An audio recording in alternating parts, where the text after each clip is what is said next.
Minnesota, at a glance, shouldn't be able to threaten Oregon, but then there's that one other factor.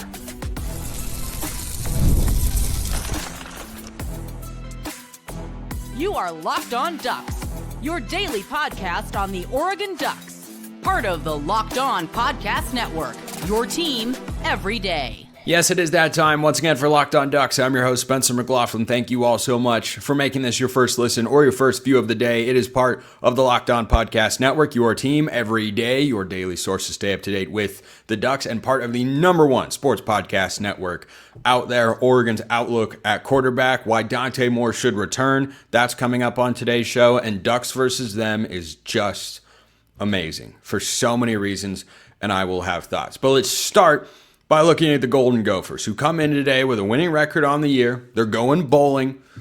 They've got an above 500 mark in conference play at 4-2. And you look up and Oregon is favored by more than 20 points. Now this line has gone up as the week has gone on and opened around 21.5.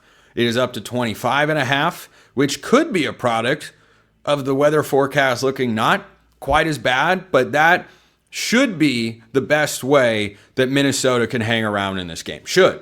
Emphasis on should. Last week I talked about how if Iowa plays well, in some ways they can match Oregon, and the weather certainly helped that. In this game, this is more Wisconsin or Rutgers, and I think that Minnesota is better than both of those teams. But this is a game that is about Oregon. If they play well to their standard, don't make any silly mistakes, or at least not an overabundance of them, then Oregon will be just fine on Friday night. So Minnesota is a solid team, a solid program. I think PJ Fleck is a good coach. I don't know if he can get them to a top 10 level nationally or 15 or 20 consistently, but they're consistently a bowl team. And when you think of kind of that stereotypical middle tier Big Ten team and what they look like and what they play like, that's Minnesota. That's what they are. That sort of general platitude or narrative about playing in the Big Ten is different. Ordinarily, this would be a game against modern day Cal or maybe Arizona, kind of those sorts of programs, a Washington State at times as well. But Minnesota plays a different style of football than those teams did back in the days of the Pac-12. So from a roster standpoint, the Golden Gophers have some good players, no doubt, and I'll dive into them more heavily on tomorrow's show. Send me all of your questions about Minnesota so that I can answer them for Thursday and Friday's show going into this matchup. But the last 4 recruiting classes that Minnesota has had have all been in the 35 to 50 range nationally. Iowa, for reference, has been in the 30 to 40 range over the last 4 cycles themselves. So I think from a talent standpoint, I think Iowa's a little more talented, but overall they're kind of comparable. Now you might look at the blowout that Iowa had against them. They beat the Golden Gophers 41-3 in Iowa City earlier this year. Ohio State beat them in Columbus, Minnesota, that is 42-3.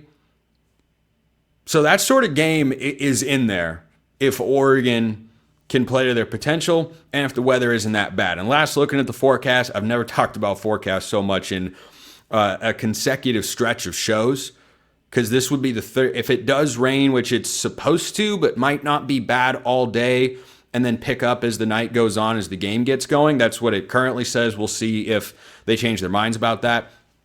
But I don't remember a stretch where Oregon's dealt with the rain in 3 straight games like this. But if it's not that bad, then Oregon should be able to let this one get out of control, because Minnesota should not be able to stop them. Now, statistically, the Golden Gophers are a team that, again, that stereotypical Big Ten squad that wants to run the ball. They pride themselves on physicality, and they're not super explosive in the passing game. They're kind of a worse version of Iowa.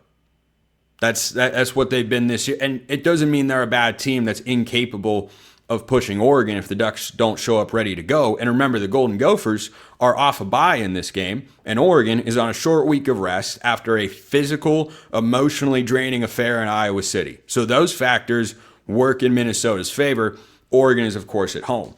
But Minnesota's run defense has been good this year. They give up around 100 yards a game. They've only surrendered over 200 on the ground once.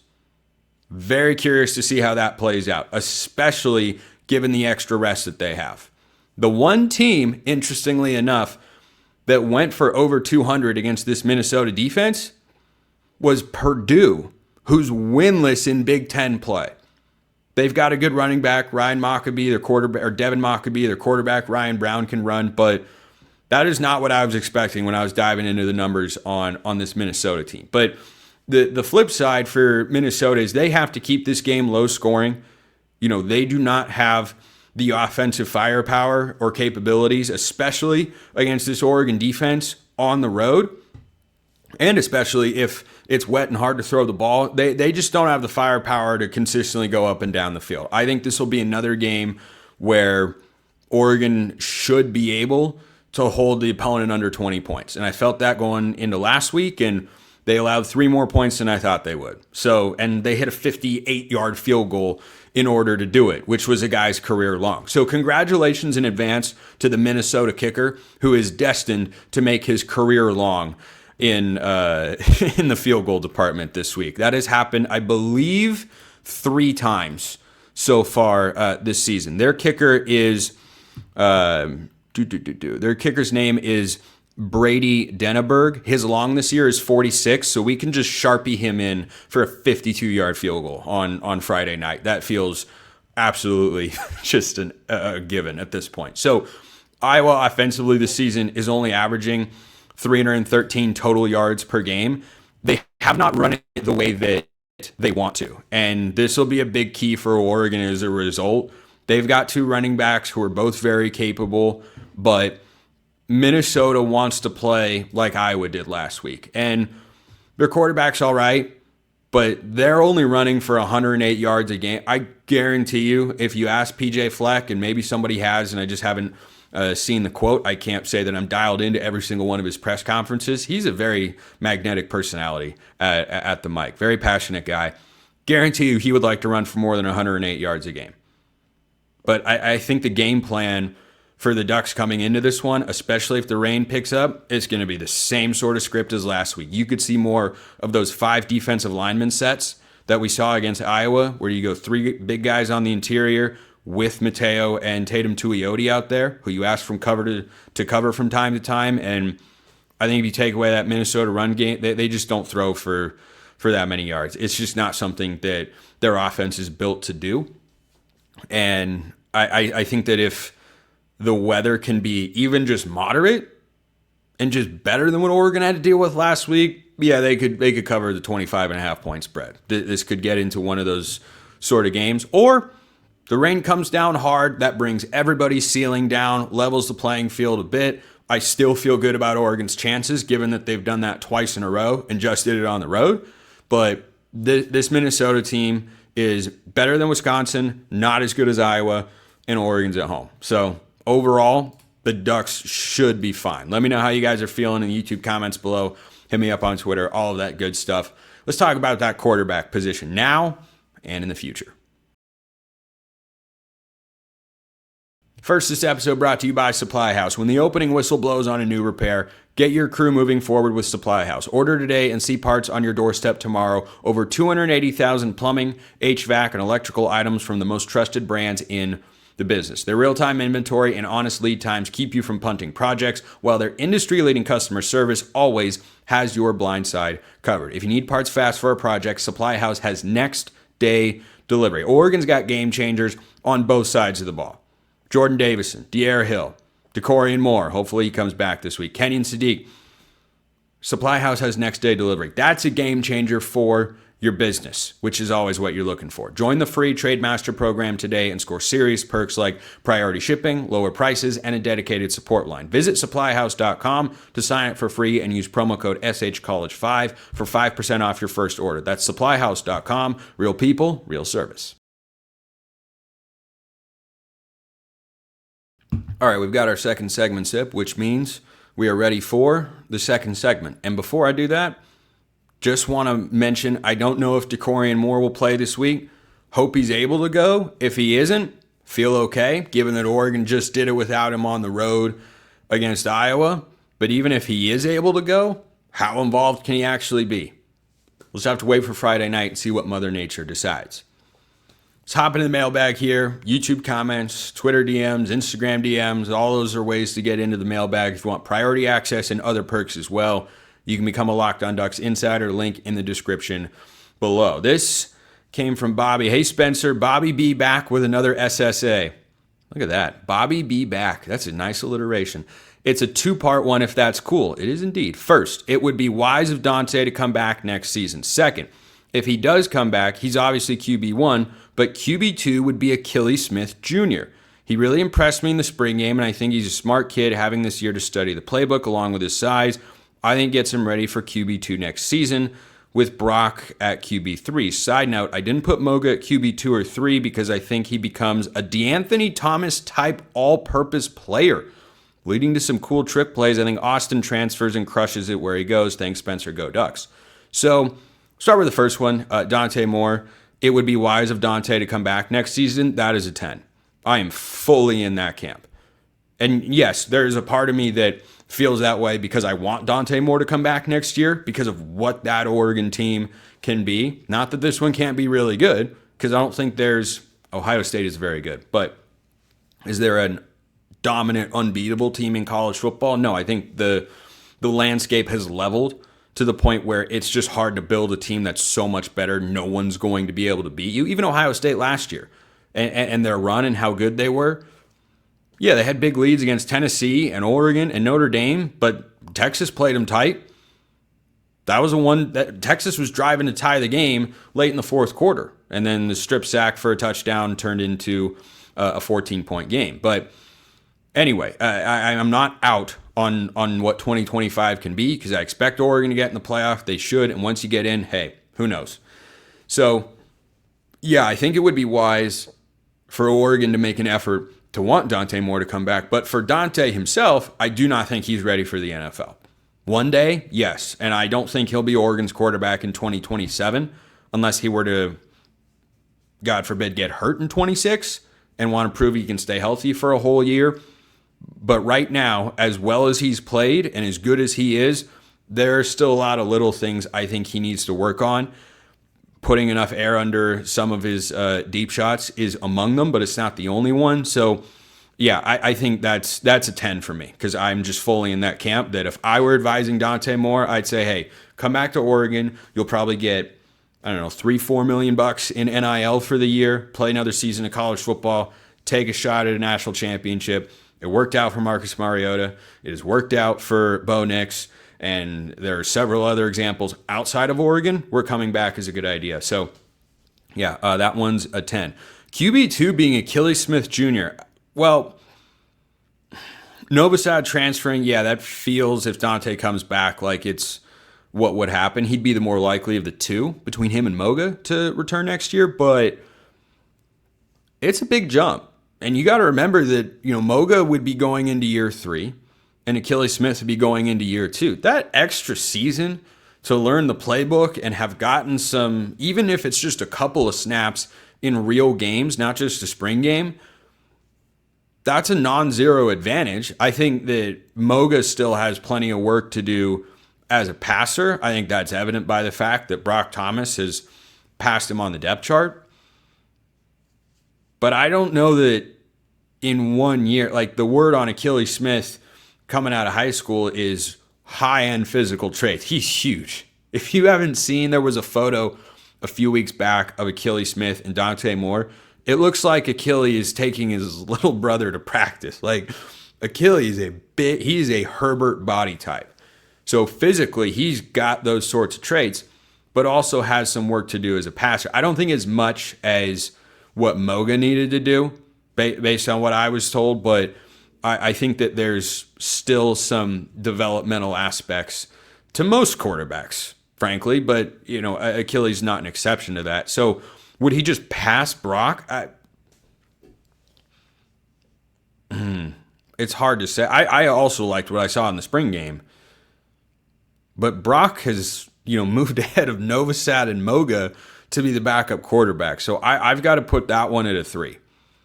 I've got to put that one at a 3. Not that I don't think Smith can start one day, and I hope he does, because that'd just be really cool for a lot of Duck fans out there. But I think Thomas is just the guy right now as QB2, and the results are hard to argue with. And Lanning's comments are obviously hard to argue with as well. So, another one, question for you. We've seen this happen 3 games this year and the Big Ten championship game last year. I know the defense has been stellar this year, but I'm concerned how when the opponent gets to a critical point late in the game, we've seen the opposing team able to pick apart the defense. My question is, do you think this is something Hampton needs to fix with his position group, or Tuioti needs to address with getting faster pressure on the quarterback? Well, that final drive where Iowa went down and scored, you're definitely disappointed that they were able to convert a 4th down twice. That, even though they were both less than 5 yards, yeah, you should be able to come up with a stop, especially on a day where it's hard to throw. I don't think there's been one consistent trend. I think quarterback pressure can always improve, but when you go against mobile quarterbacks, you also have contain rushes where you're not okay with your defensive linemen just making any move and losing gap discipline, because then you create a lane for a guy like Gronowski to take off and run. Of course, that was allowed anyway, and if you want to criticize the defensive play call by Tosh Luploy on the 4th and goal, I think that's kind of fair. But I don't think that there's been just one issue. You know, you're correct, and I'm glad you're able to see how great the defense has been this season. I think they'll do well again on Friday night because Minnesota is not that athletic of a football team, and we know that Oregon is. But, yeah, there were bigger issues in the secondary on Saturday on that final drive. The 3rd and 5 long completion, Flowers and Thieneman just get lost in no man's land and don't communicate with a guy coming across in zone coverage. And then on the 4th down, a little shuffle motion and a bunch look causes 2 guys to get confused. I think it was Finney and Jaden Kennedy. Both ran with a guy to the flat, and then a guy's wide open underneath as a result. If they pass that off correctly, Oregon probably gets that 4th down stop and never has to go on that drive and kick a game-winning field goal. But I don't think it's one or the other.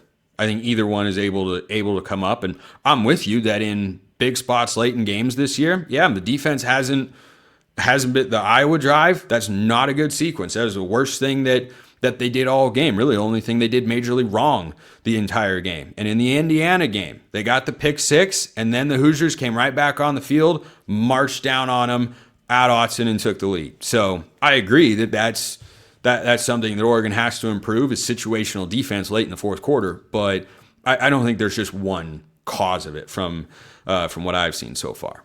Going back to the quarterbacks here, Tyler sends this one in. How come it seems like everyone has completely forgotten about Achilles Smith Jr.? In my opinion, he looked just as good in the spring game as Brock did. What are your thoughts?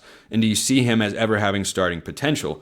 I don't think he looked as polished as a passer back in the spring game as Brock Thomas did. And that's evident by the fact that he's probably the 5th quarterback on the depth chart, which is okay, because that's kind of where he's supposed to be. He's a true freshman. But I liked what I saw from him, to be sure. I thought his comfortability for a true freshman in the pocket was really good in that game. And the arm talent is undeniable. And, man, he's a big hulking guy. There is a lot of Justin Herbert there. I don't know if anyone has Herbert's arm. Justin Herbert literally has a top 5 arm in the world. It's like Josh Allen 1, Mahomes 2. Herbert might even be 2, but Mahomes has got to be in there. So it's like 1, 2. If you're just going on the best arms in the world, it's probably Josh Allen 1, Patrick Mahomes 2, and Justin Herbert 3. And I bet there's some NFL draft analysts, or NFL analysts, I guess, since they're not in the draft anymore, that would say that Herbert's got a better arm than Mahomes, but I think it's at the very least comparable. It's so easy for that guy to throw the ball far down the field and really hard and very accurately. But, yeah, the starting potential for Achilles Smith Jr. is undeniable. That's why Oregon recruited him. I don't think there are a lot of quarterback prospects or commits that Oregon's had where they don't see starting potential. Now, as we learned with Ty Thompson, just being big and having physical traits doesn't automatically mean you can play quarterback for the University of Oregon. It means that you have that skill set that not everybody has, but you've got to learn all of the other stuff. And if that takes a few years, remember, Dante Moore was a higher rated recruit for several reasons than Achilles Smith Jr. He was, by some recruiting services, the top quarterback in his class. He is not popping in college football as a starter until his third year in college football. So it's not, Ty Simpson is at Alabama. He's in his fourth year. Fourth or fifth year, actually. I think he was a 2022 recruit. So he's in his fourth year. He's a redshirt junior, and he's shining at Alabama. But it can take that long because there's so much information to digest, and there can just be better guys ahead of you that you wait your turn behind. But Simpson is really good. He's, of course, got a great couple of quarterback coaches in Kalen DeBoer and Ryan Grubb, as we know. But, yeah, I don't think that Achilles Smith Jr. is being forgotten. I think he's just lower on the list because he's a true freshman, and that's where he's supposed to be. But if I were to project a quarterback timeline for, Oregon in the next couple of years and who's going to start and when, yeah, Achilles Smith Jr. has a chance if Dante Moore comes back, not next year, but starting in 2027, when it would be kind of an open battle, yeah, he's going to be near the top of that particular list, which lines up with what the rest of Oregon's quarterbacks have really done. So it's not easy to start early in your career. Mariota didn't start his first year. Best player in the history of Oregon football. Herbert didn't start right away as a true freshman. It's hard, especially a quarterback. I like that quarterback room. I really do. I really do. I would still like Dante Moore to come back because I think he could just be really, really special. And speaking of special, Ducks versus them did it again. First, this episode brought to you by FanDuel. The NBA is back, and there is no better place to get in on the action than FanDuel, the official sports betting partner of the NBA. Even if you missed the start of the game or want to ride the hot hand, FanDuel has live bets on everything from who will score next to fourth quarter comebacks. Plus, you can even combine your live bets into a same-game parlay for a shot at a bigger payout. It keeps every game exciting, especially when your team's making that late push, like the Blazers did on Monday night and came up just short against the Magic. That was a brutal one to watch. But Oregon in this game against Minnesota, 25.5-point favorite. It's a big number. Big number. If you think the weather's going to be bad and help them hang around, then you probably think the Golden Gophers and the points is the correct side in this game. But if no matter what, you think Oregon's just going to steamroll them, they'll run up and down the field and all, then you think Oregon minus 25.5 might be the right side. Whatever you're thinking for this game or any other college football game, FanDuel has you covered. Right now, FanDuel's giving new customers $300 in bonus bets when your first $5 bet wins. So head to FanDuel.com to sign up and play your game with FanDuel, the official sports betting partner of the NBA. Scott Anderson and his entire team have done it again with 21 minutes of just pure joy, emotion, thrills. It's all great. And the way that they featured Ollie in this Ducks versus them, if you haven't seen it, go check it out. It is really, really good. And Dan Lanning has given Oregon fans a lot of reasons to like him. He just keeps finding new ways, doesn't he? That moment when they're interviewing Ollie on campus, and then he sees Dan Lanning walk in and realizes that he's about to meet the head coach of his favorite team, and they talk about the shoes he designed and the battle that he's going through. It's awesome. And then you see him watching the game with his family, and everyone's excited, of course. And they had the story earlier this year in a bonus Ducks versus them as well, with the woman and her story against Northwestern and all of that, because she's a news anchor in the Chicago area who's a big Duck fan, and like that sort of stuff is just really cool. It's really, really cool, and it can be heavy. It really can. But doing that when you have this Iowa game where they do the best tradition in college football, the wave at the Children's Hospital, I love that Dan Lanning was talking to the team, and you can see during the week he says, hey, no matter where we're at in the game, we're participating in the wave. Everybody good with that? Wherever you're at. And with the background that his family has and his wife's battle with cancer, I know that had to mean a lot to him and to the entire team, because just about everybody, a lot of people, of course, get affected by that, and by cancer, that is, whether it's personally or someone they know or a friend of a friend, or we all know somebody, it feels like, unfortunately. And so for them to message about that in that moment amidst this just incredible football game, and using that as a platform to elevate something like that, I think is just so cool. It's so cool, and seeing that side of Coach Lanning. Not every coach wants to go out there and be that personal or vulnerable, and I understand. I don't judge coaches that want to keep their personal life personal there, but Lanning hasn't always been that way, and I think that that's really cool. And for him to share that experience with Ollie and to wear the shoes on Big Noon Kickoff, it was just great. It was really, really great, and I loved that they featured that. And then they told the story of this game, and Ollie's story was woven into it as well, and it's just awesome. It's just awesome. Like I just continue to see more ways that Duck fans should love Dan Lanning. I can go on, and you can start with the results on the field, and you don't have to end there. And I can assure you that that is not as common in college football as you would think. It really isn't. There are plenty of head coaches out there that win football games, and their fans are like, oh, yeah, he wins games. But the connection between Oregon and Lanning just seems to get even stronger and stronger amidst all these job openings, and Lanning making it clear that he doesn't want to go anywhere, and just the way that he is, I think, really sunk himself into being the Oregon Ducks head coach, I think is a really cool thing for fans. So I, again, want to shout out the Ducks social team. Man, they're good. They're so good, man. It's unbelievable. I was thinking about this after I watched it. The first thing, I was working out when it dropped, and so, of course, I was just fired up, and all the emotions were going while I was working out. And after it ended, I just thought to myself, what was life like before we had these? What did we do after games?